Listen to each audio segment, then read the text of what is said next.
संध्याकाळ झाली होती. दिवसा झोपलो होतो. मग काय झोपातून उठलो. मम्मी म्हणे आपल्याला बाजारात जायचंय आणि मला पेट्रोलही टाकायला जायचं होतं. मग काय आपली गाडी काढलीच नाही. लगेच पंपावर डळलो. मग पंपावर आलो.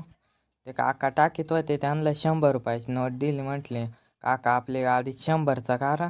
आम्हाला बाजाराला जायचंय. काका म्हणे लगेच करतो.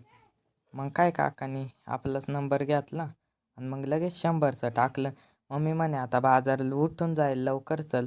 मी म्हटलं आता लगेच झालं का आपलं. मग काय लावली चावी, केलं बटन चालून, निघालो. मग काय आलो तर मम्मी म्हणे आपल्याला साखर घ्यायची. पहिल्यांदा साखर घेऊ.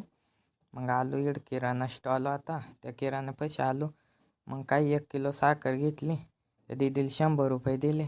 तिनं आपल्याला परत फिरून 60 रुपये दिलं. मग मम्मी म्हणे आता आपल्याला भाजीपाला घ्यायचा आहे. मग काय म्हटलं खाली गल्लीला जाऊ आपण.